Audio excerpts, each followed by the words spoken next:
Hello, welcome to my stream. I have to go grab something to drink. I forgot to do that. I'll be right back.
Alright, I am back with my water. So, during last month or so, I believe it was last month, I created a video game in the Buddy Up Game Jam. And this is the result. Let me just click the little thing here.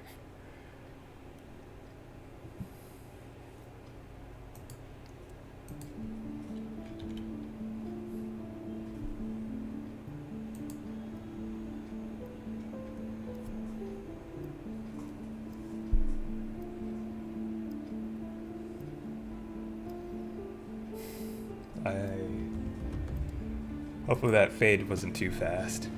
Alright. Oh, I guess I should probably talk about the stuff. Alright, so this was someone else's work. They coded the opening sequence here, and I just quickly dropped in the slides. So all the background graphics you see, I put together, and the text on that, put that together as well. I didn't do the music. Someone else in my group did the music, and it's a pretty good job, I would say.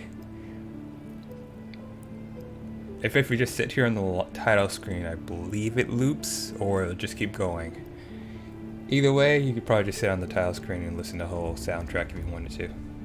I purposely try to leave that in there in case people like the music that much. Alright, same thing with the game.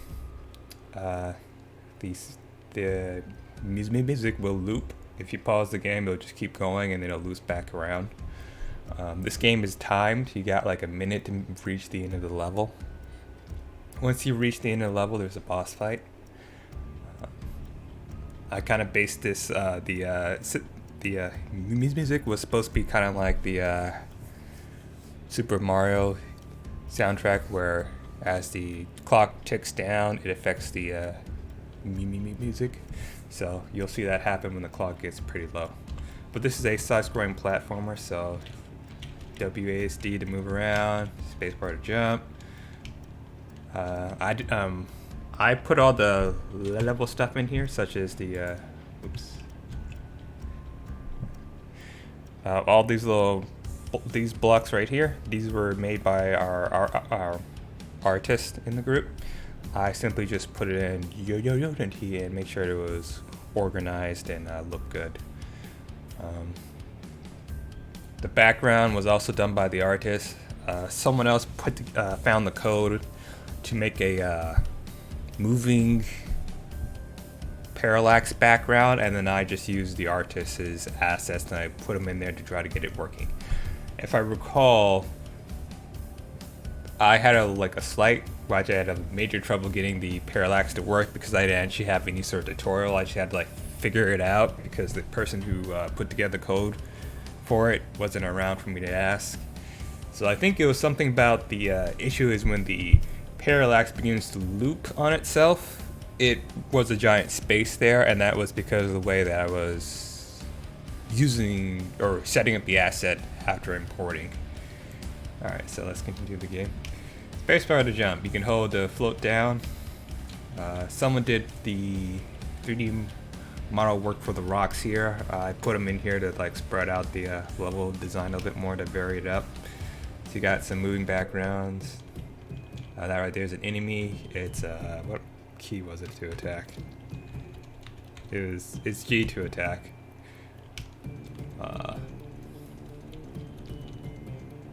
It was a real pain to get the attack animation to properly work. It's because it creates the hitbox as you swing, and then the hitbox disappears. And it's just really hard to see that in motion. I'm pretty sure, oh, there we go, so time went out. As you heard, the clock, when the clock gets to a certain point, it causes the primary music track to reset itself, and then it increases the pitch to it, and then it repeats. So it's the same soundtrack, it's just restarted, and then it's at a higher pitch.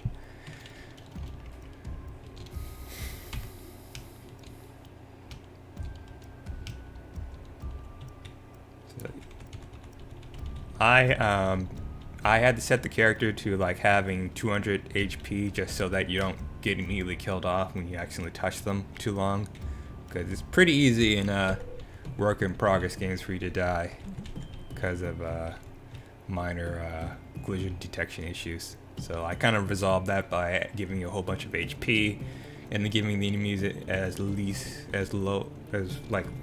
amount of HP as possible. Just like enough so you can kill them in like 1 or 2 hits. It's having a little trouble despawning them. I ran out of time again. Don't worry, I am a professional at my own game. I'm just purposely going slow so you can see all the stuff in action. So as you can see, the character is wonderfully animated. The reason why the jump is in black and white is because we didn't have enough time to work on that asset, and I told the artist to focus on the background and other stuff. So that way other stuff would look nice, and I'm pretty sure the whole jump animation it's good enough, is what my reasoning was. It's good enough, it works. Now we need everything else to look good.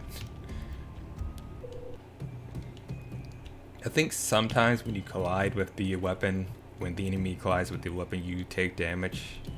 Still haven't figured out how to best eliminate that, but as long as you have like 200 HP, I feel like it doesn't matter. Oops. I can make this jump.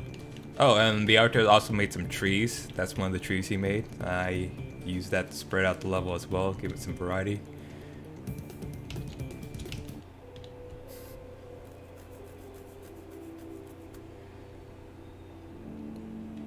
And these are more of the rocks that a different artist made.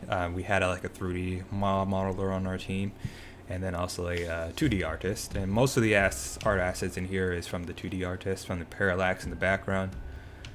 Setting up a parallax is it was a lot of fun once I got it working. I still haven't figured out how to properly smooth it out. As you can see, it kind of skips a little bit, but I had to move on to polishing other stuff up. So I just ignored it. One of these days I'll figure out how to smooth that out. There we go. I think I mapped it out. I ran the thing like several times in playtest to see exactly how long it should take you to complete the level. And I think I mapped out that it was like exactly like less than a minute. There we go. 20 seconds left for goofing around. So you had like 28 seconds to goof around, and then Otherwise, so this right here is the boss fight. This is also timed, so you have like a minute to defeat the boss as well. I'll pause it. So my idea from the boss fight, let's see here.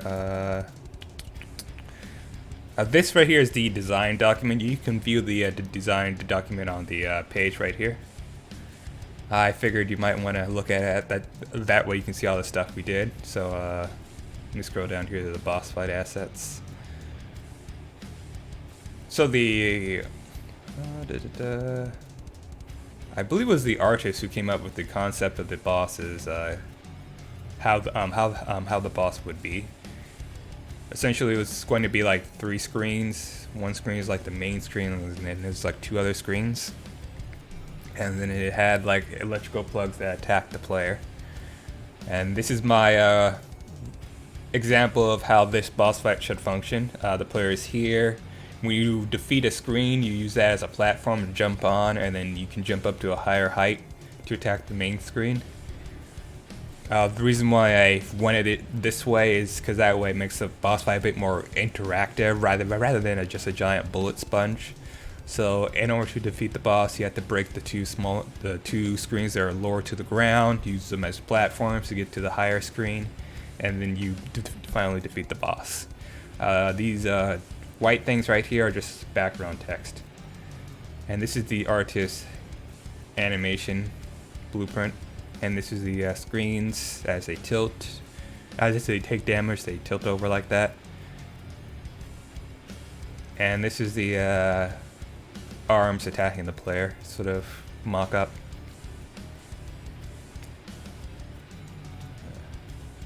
Back to, alright. So, sadly, with a little bit amount of time and technical know-how, we weren't able to fully get it how we wanted to. But I managed to MacGyver or jury rig it together so it looks like it works really well. Or well enough. As you can see, I added smaller platforms here because the way that the monitors are set up is pretty hard to use them as platforms, and it was kind of hard to get them to turn into platforms. So I just ended up adding these little things right here. I spreaded them out so that it's easier to hit the ones on the side, but you would still need some considerable effort to hit the one up in the center. As well as you can still use the ones on the side, it's just harder to do. And I'll demonstrate this now. You jump up here, and then you take swipes at these things. Hopefully this is the working build. There we go. So as it tilts like that, it takes 3 hits to destroy them.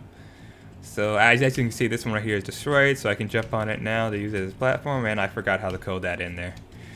It was just too hard to do that, unfortunately, with all the testing and limited amount of time. So this one right here I can use as a platform, however. Let me shoot. Yeah, you can still reach the main screen from there, but it's easier to just use one of the other things as a platform, and if you can't, you can still attack the main screen from one of the middle platforms. Let me do that again.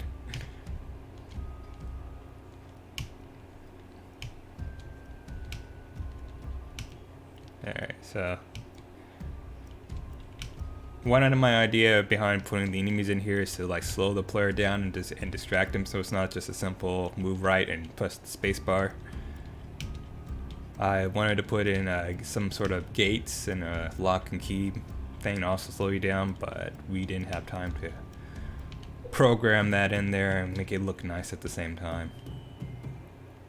I'll show you more of the work in progress stuff once I get back to the boss fight and show that off again. Just so you can see how it works.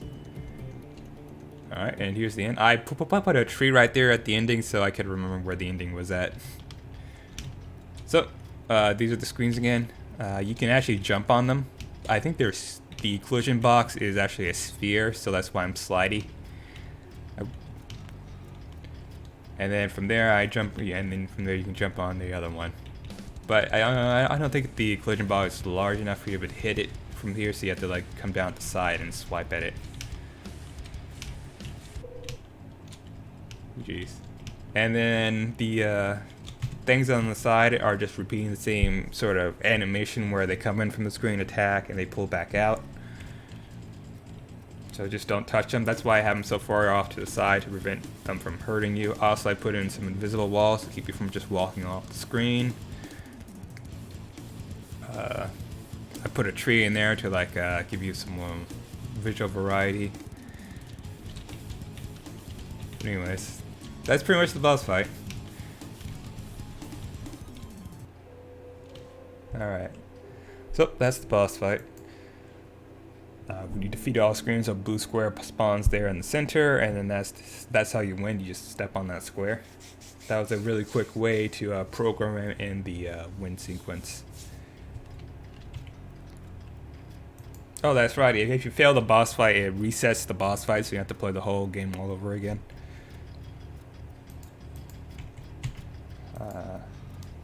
Alright. So I'm going to take you to the design doc as we listen to the soundtrack. Let me lower the music a little bit. I'm not sure if that's too low or not. There we go. Right about there should be fine. Alright, let's start at the top of the design doc. So, the Game Jam theme was Fresh Start. It's probably just too loud in my ear. The Game Jam theme was Fresh Start. So the goal was to make a game based on the theme of a fresh start or a new beginning or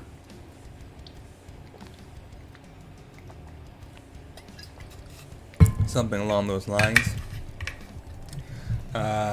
First thing we did was we came up with a idea for the project. This is in the ideas pick section. I came up with two primary ideas. The first one was sort of like a Groundhog Day effect. This one right here, based on the Groundhog Day movie. Essentially, you start, and then you have a set amount of time to complete your objective. If you fail to do your objective in a set amount of time, or you die, it resets the day. And that was my interpretation of a fresh start. You have a fresh chance to try the day again. My first idea was a bit more narrative focused. This right here was just mostly a gameplay mechanic. This one right here is a more of a narrative focused idea as the story, as I'll go into detail more below here.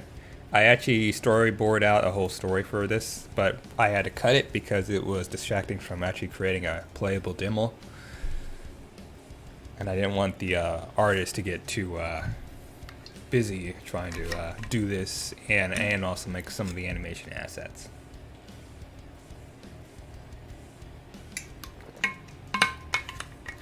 Yeah, I was mostly just trying to avoid overworking the artist. So, once I got the idea pitches out, another player had a similar idea to this one right here. I said that it would be more beneficial to combine both of the ideas together because one of them is more of a gameplay mechanic and the other one is more of a narrative, and so combining the both together would be the best possible solution. That way we don't have to pick one idea, we can just use both. And I think it worked out pretty well.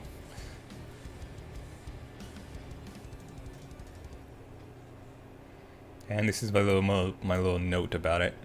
Alright, so down to the gameplay concept itself. It's 2D side scroller. We weren't able to code any puzzles because they were too complex, and I couldn't really map out the clock to account for puzzles and such. The reason why the puzzles weren't added in there is because there was also a mechanic added in there to add time to the clock for completing the puzzles, so that way you don't just run out of time, and I didn't have to just set the clock to a certain amount of time. It was supposed to kind of be like Dead Cells, where you're going from one part of the level to the end, and then there's some puzzles and a lot more platforming involved. One moment.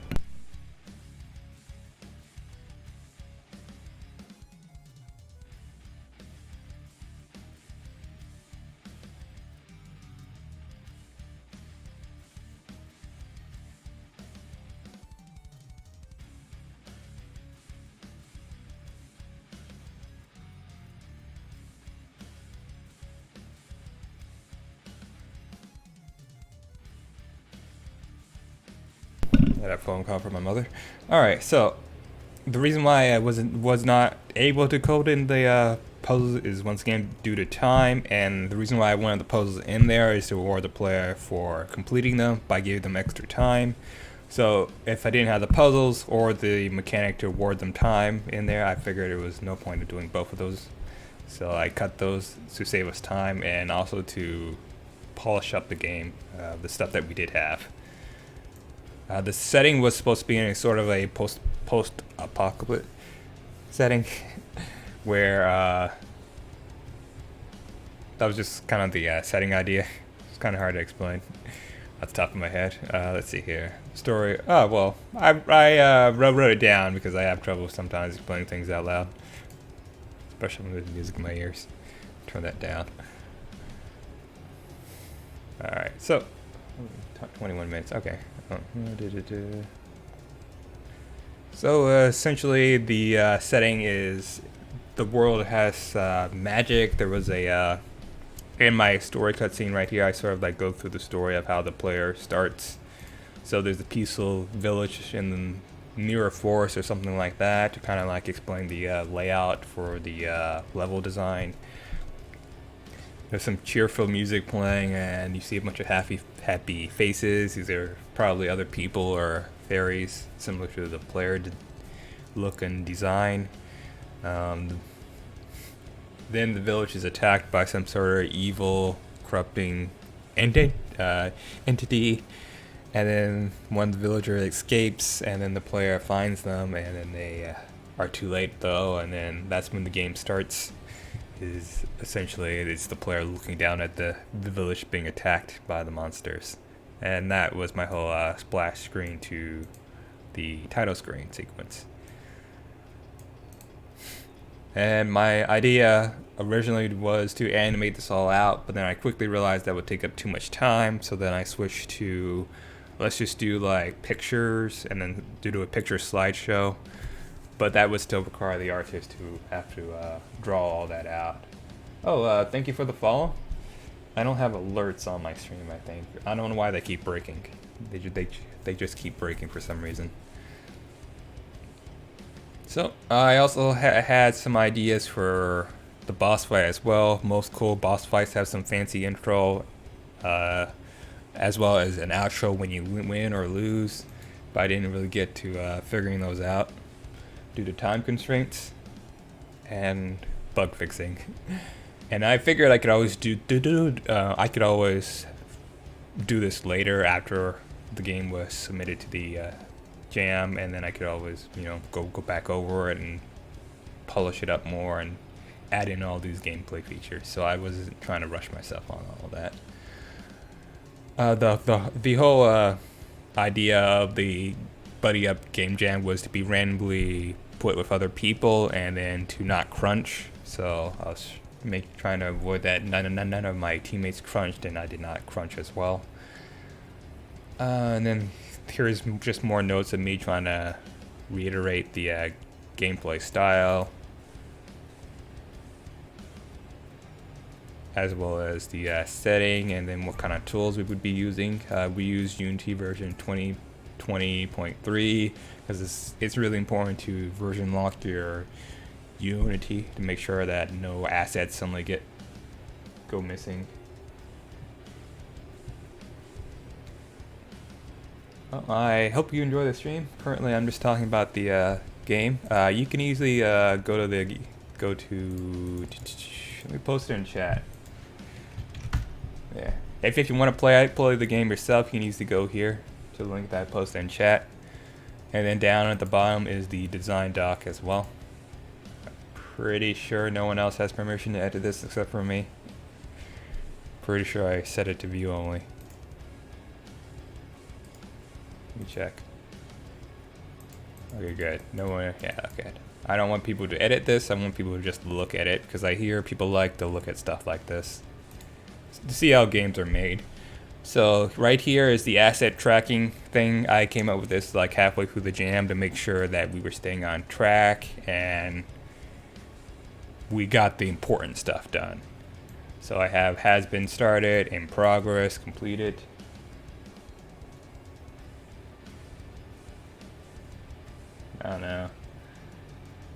do that. Alright, so right here, the way that I organized our assets is I put primary. From what I was taught in school, primary means stuff you absolutely have to have in the game in order to make the game possible. And then secondary assets are just things that are really nice to have and would help the experience. And then there is the third category, which is just extra stuff to help make things look a little nice, but you can easily do without that stuff. So primary brainstorming, this one's probably just categorized wrong. This is just for since I was the game designer and I managed the doc, I just wanted to be able to see what my main primary ideas were and what I needed to figure out. So as you can see here, I did opening cutscenes, and I was perhaps instead of opening cutscene, we can unveil the story as the player plays and plays the game much like in Dead Cells, but then I realized that would take too much time, so I should probably cross this out because this idea didn't work out.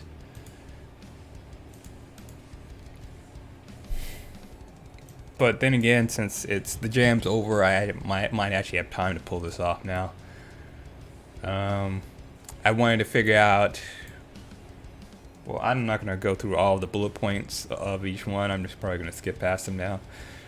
Alright, so primary code is the primary code that I needed the coder to make in order to make our game work.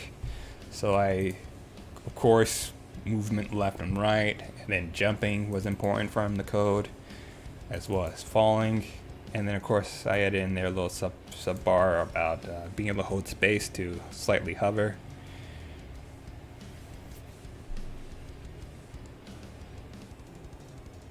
And then I put a note that there's a WIP and drive, just so everyone knows that the asset's in there and ready to slot into the game. Ooh, one attack. This was actually done. My idea was to do more of a Dark Souls or Dead Cells kind of things, where it would be a combo based system where you would press the button multiple times to do different combos, but that was way too much work for the animator / artist to have to do, since he was already just animating the base moving left and right and jumping. So I decided to cut all that extra combo systems and just do one button that makes you attack, and I think that worked out just fine. A combo system really is only necessary in a game that like Dead Cells, where the enemies have like larger health bars and the combat is more intense. Here it was more like just move left to right and then slap the enemy until they die, which only took like 1 or 2 hits. So a combo system was kind of unnecessary, so I dropped it. And then I wanted them to create one basic enemy. That's the dudes in red. And then I wanted them, well actually, I plan to have like a whole attack animation for them. This is the enemy model right here. It's essentially also a fairy like the player, but without wings. They are like the corrupted fairies. The idea was they were going to walk to the player and then attack after patrolling their path. But adding in the attack animation to the AI was too complex for the time, so we didn't have time to implement it. But the animation got done, so I'll probably add that in later. And then the death animation for the, I believe this is the player, because of the wings. This is probably the death animation for the player. Oh, excuse me. So I pretty much did that. I pretty much made a bullet point list of all the important stuff that needed to get done. And then I mapped it out to secondary. All the stuff on the secondary list is stuff that's probably not in the game, like a ladder. This was completely unnecessary to the game, since simple jumping up and down was just fine. Yeah. Actually, we managed to get to the foreground and backgrounds, so that actually got done. And opening cutscene music, didn't get that done, but you know, we got enough done that it felt like a real game. You can play around and also give your opinion on it as well. I guess my opinion is probably a little biased, but I try to make sure I try to polish all my games to make sure that they feel like a full game, and in the sense they have a beginning and end, and it's as bug free as possible. This is the main concept art for the character. The artist did this, as well as the animations for the enemy. This is the attack animation.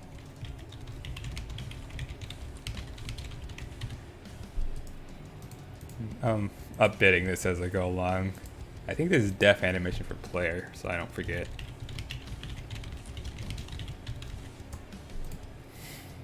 I put this stuff in here not for us. Well, actually, a little bit for us to see. By us, I mean the team. So we can just look back at this design doc and go, look how much stuff we got done. As well as to show it off to other people to go, hey, this is what our death animation would look like if we got into the game, or hey, this is what our concept art look like. And then now you can see in the game what it looks like too. I also had like a little idea,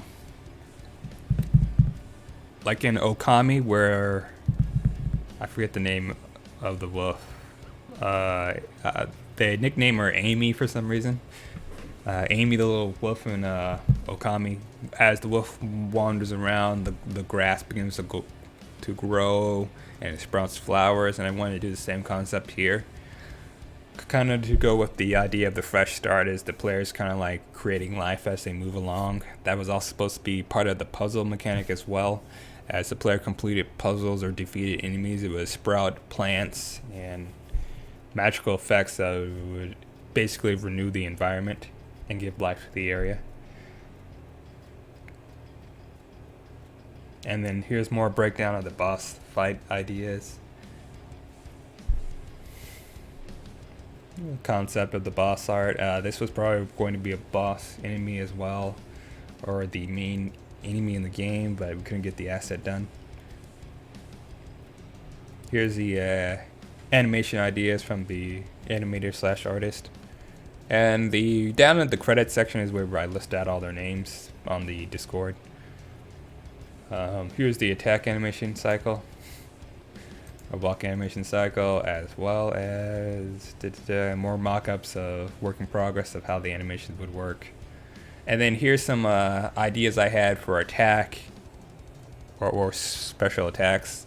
Thinking of like Dead Cells, you would have something like a ultimate attack where it would just be like a cone effect that would damage all the enemies in the cone, killing them instantly or just dealing a lot of damage. And then I was thinking more like a ranged attack ability where you would be able to lob a projectile at the enemy at a low angle, so it goes more on a straight arc, or a high angle, so it goes over and down.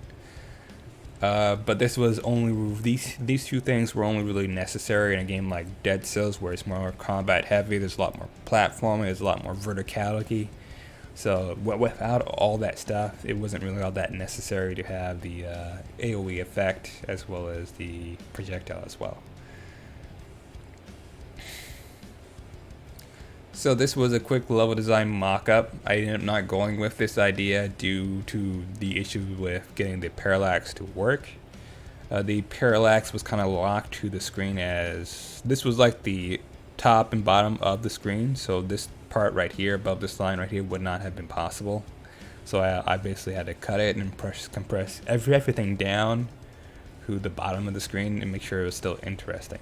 Here's a mock-up of what I thought the UI should look like, but we ended up putting the clock in the upper hand right corner and our health there as well. Oh, I think it turned out better this way because most of the environment is forced to the bottom anyways, as well as the art assets as well. So I wanted the UI out of the way, but not too far out of the way. And then down here, I created a mood board to give an idea of the platforming, gameplay, perspective, or mechanics, as well as art direction. So gameplay direction, I wanted to go for more like a Oddworld style, where there was a lot more verticality. We had to climb up stuff. There's a lot.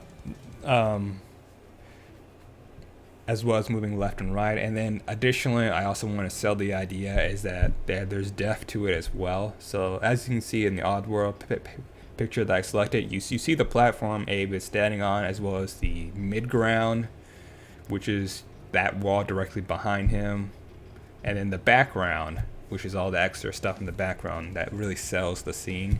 And then of course sometimes there's a foreground assets as well, such as that wire dangling right there. So that was my kind of art direction. I ended up not adding in that much foreground stuff. That way the player wouldn't get lost, or we wouldn't lose track of the player running through the environment, just as an extra safety because the clock was so low. And then here's more of the art direction, trying to sell the idea of there being a foreground, a midground, and a background to the scene. The midground would be the area in which the player would mostly be playing on and fighting the enemies at, whereas the foreground would be like a little fancy thing, which is like this lake right here. And then the background would be comprised of multiple things layered on top of each other. So the tree is like layer 1 of the background, layer 2 is building, and then layer 3 is like the sky back there. And I think we kind of pulled that off with the hills and trees.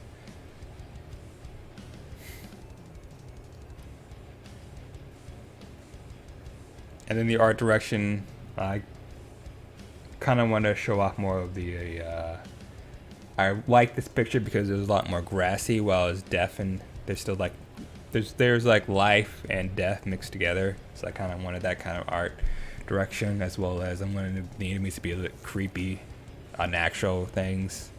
So I kind of like put a note in there. So that's kind of why the artist came up with that thing of the wires and everything like that. Something unnatural that was of this world, but kind of like not of this world, I guess. It was kind of weird art thing to explain, so that's why I grabbed a picture. Something that would stand out from the environment, something that's not natural, but still of this world or a world adjacent. And then finally at the bottom you can see the credits, music and design. The soundtrack you're hearing right now was made by this person right here. I was the game designer, yay me. And then coder, I can't remember which one was the primary coder, but these were our coders. And then Lynn was the artist slash animator. I should probably actually update that. So what Lynn did is that he created the assets, and then the art assets, and then someone or I imported them into Unity, and then I set it up into create a animator, which I will show you in a few seconds. I'll lower the music again. So let's see here, Unity, and I could have sworn I opened it. I guess I didn't. I thought I opened it. Let's give Unity a moment to boot up. Feel free to ask questions about the project or play at the link. I'll probably try to keep this to only an hour.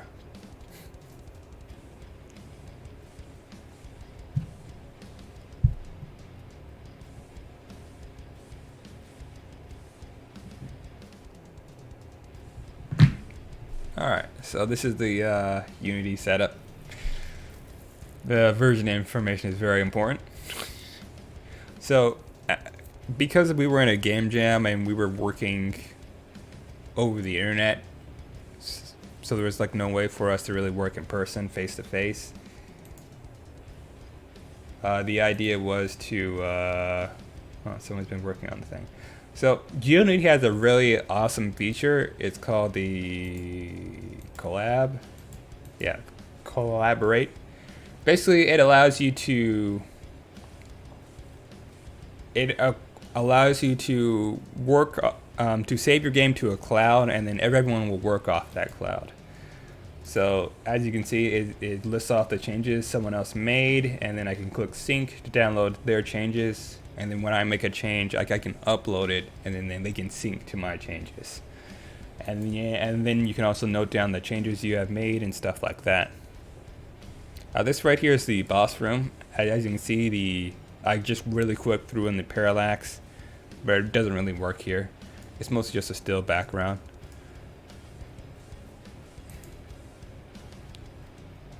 For the boss, as you have probably saw from playing it, the little things to jump on are these collision boxes right here, which are actually spears. So I should probably say collision spears. And I wasn't able to quickly change them out to squares. And I think it was because they were like mapped in here. So it was a lot more complicated to adjust them. And then when the thing died, let's see here. Trying to get the animator to work it was complicated, seeing as I have never used the animation thing before, so it took me a while to get used to it. But full def, there we go. Oh no, that's wrong.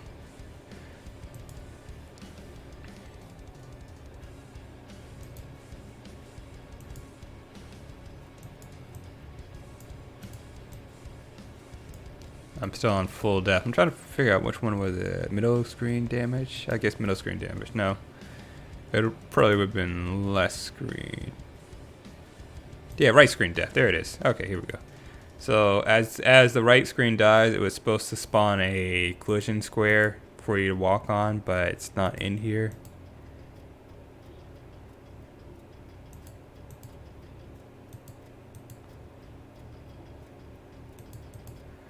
Huh. Now that I think of it, I could probably have added in the collision square here.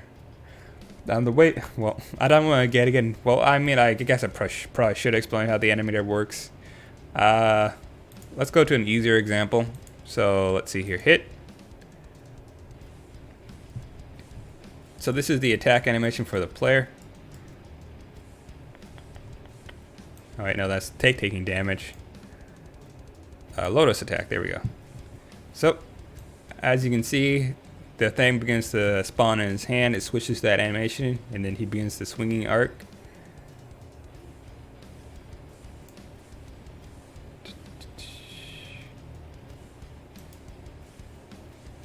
There we go. So this time, no, it's in here somewhere. This is why I had so much trouble with the animator trying to get the thing to pop up. I'm trying to remember where it was. There we go, box collider. All right, so at the start of the animation, the box collider does not exist because it's not mapped here on the animator. I think I like made it super small or something like that to make sure it does not exist. The player does not accidentally damage the enemy. And then as you swing, right around here in the 5 millisecond area, the cipher's up in the air. The box still isn't there because I don't want them to accidentally damage something. And then by the time they get into the actual downward swing arc, I create the collision box for the attack, and that is what is used to actually damage the enemies. And then I increase the size of the collision box here to make sure that the enemy, if the enemy is standing right here, they would take damage or anywhere within the front area of the player. To like give like a nice safety area, and then I shrink the box back down and remove it completely again. Yeah, getting that collision box to work correctly was kind of a pain because it's, as you just saw, it's hard to see. First of all, you actually have to select it, so it's really easy to play the game and go, why is the enemy not taking damage? And you go, oh right, yes, I forgot the collision box. It's not there. It doesn't exist. I forgot to make it exist. Alright, let's see here. What else should I show off?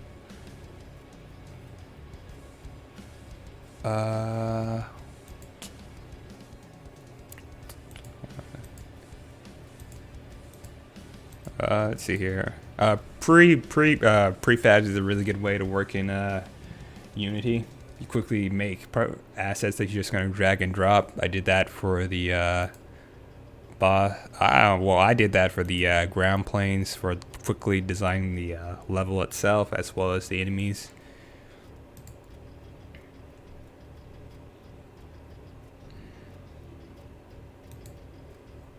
trying to figure out where are the other scenes. Yeah, all right, there we go. Sample scene.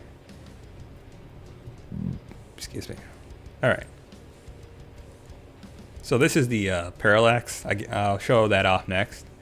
So as you see, as you can see, the parallax is from here to here. So the way that the thing, I'm talking with my hands, but that's pointless because I don't have a camera at the moment. So I should probably stop. So the way that the parallax illusion works is that basically the environment is on a sliding thing where just one part slides in one direction at a certain rate and the other part follows it at a certain rate, and then the background is supposed to remain still, sort of. So it was really hard to get that to work, as well. I'll explain how that works. Oh man. All right, let's see here. Where's my parallax?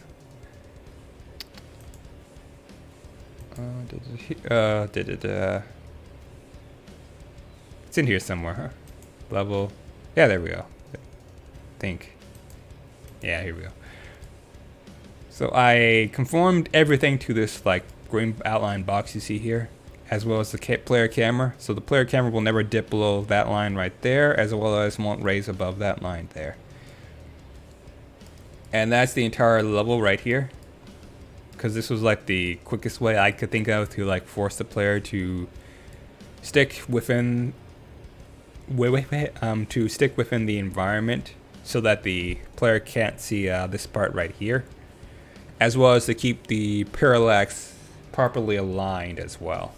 As if I let the camera fly anywhere up and down, then the parallax will shift up and down with it, and that reveals the bottom part here, which kind of breaks the illusion of the level, or the immersion of the level, I would say. Or I should say, finishing line.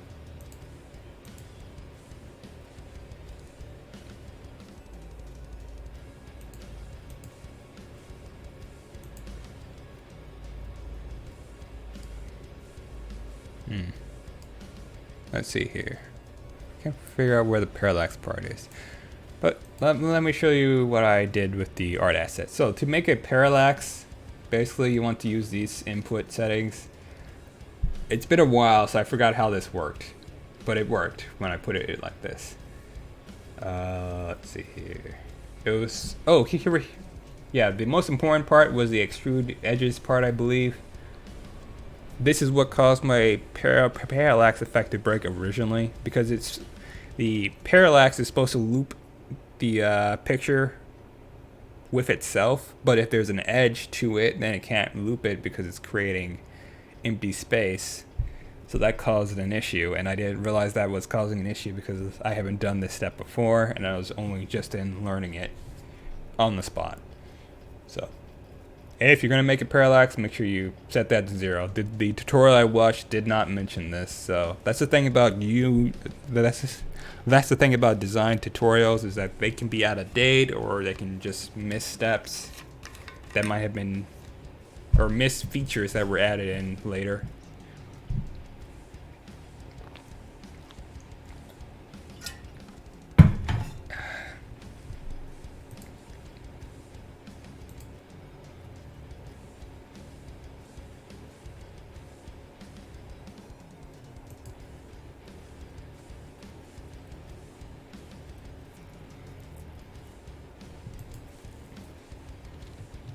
Oh, I'm responding to a quick message.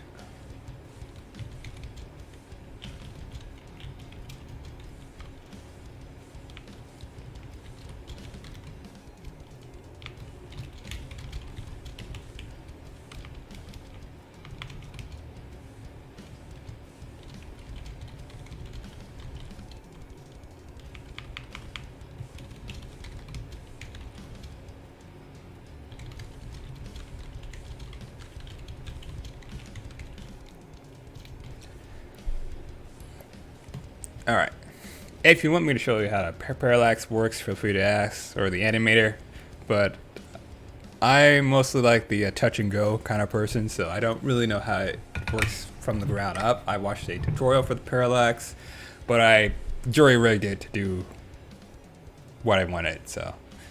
Same thing with the animator. That was a big pain to get working. Alright, let me show off the audio. I think that's a pretty important thing to show off. So this is the audio controller. This is the what happens when the audio gets low. Causes it to repeat and such. Pretty simple thing. What else did I do in here? I guess there's not really that much fun stuff to show off in here. I pretty much talked about everything.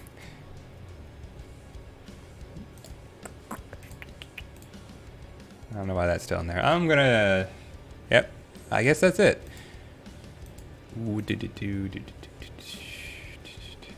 Yeah, not much else to talk about in here. But that's essentially how I put all the stuff together. Mostly the main issues I had was with the animator and then the parallax, because the little details I just missed and couldn't understand or learn fast enough. Once again, for the parallax effect, it was just this extruded the edges that was causing the primary issues. Of course, I didn't add this on this object because it's just the static background I didn't want to move. And this is the other thing. Where is that parallax? It's in here somewhere. Cam 1, main cam. Oh, here we go. Parallax. So the way that the parallax works is that it's locked to the camera, which is the one that's locked into the player. So as the player jumps and moves left and right, the parallax tries to follow it, sort of. Then I set the rate in which the parallax effect follows it. So let's see here. I believe it was the lower the number, the less it moves, whereas the highest the number, the more it moves. Or it is the reverse. It's probably the reverse. Seeing as this is the background image and I set that to 1. I think I wanted some movement on it, but not like a lot. Let me actually like test something out real fast and set that to 0, and then I'm gonna... Okay, so this is what happens when I set it to 0. It moves, and then it's not locked behind the camera anymore. Does it fix that jittering? I need to fix that jittering at some point. I will figure that out after I figure out what the changes this person made. But anyways, that's my game. It was a lot of fun to make. The artist did a lot of work, so I didn't want him to make the starting cutscene as well.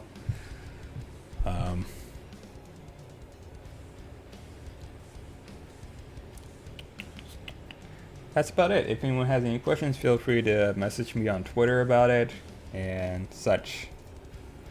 I'm going to move on to my next stream, which will be about Dark Heresy 2E, game creating a level in that. I'll probably start and restart the stream just so I can easily cut this out later. But it'll be about this, Bloodwinter. It's a campaign for the Dark Heresy 2E setting, in which players are on a winter feudal world, which is, for those of you who don't know, a feudal world is essentially sword and shields and knights and stuff kind of age, where King Arthur age, medieval ages, stuff like that. And then in Warhammer 40k, it's like a high fantasy. Not high fantasy. It's like a high science fiction setting, but with a gritty, more post-apocalyptic stuff thrown in on top of it. So it can get pretty hard to explain sometimes. But its campaign setting is on a feudal world that's currently in its winter cycle, and some sort of crazy experiment has escaped, and a tech priest has been murdered. And that's the core of the investigation. I'll be working more on that. I started this out in a how-to Dark Heresy 2E stream. I started making the general campaign outline, but then I recently realized that this right here is not actually a very good blueprint of the campaign. It's more like ramblings of the stuff. So from this point downwards is like the core of the ramblings I made, and then from here upwards I'm starting to polish it through and get it to work and read more as an actual like campaign thing that you can actually point to and go, this is what's happening now, and then move on. Well, this is a more like a pitch to the idea. And then I also had like a bunch of NPCs I'm about to like make. So, thank you for dropping by to my first stream. I'm gonna stream Bloodwinter creation process later on. Maybe later on today. I'm not sure yet. Have a nice day.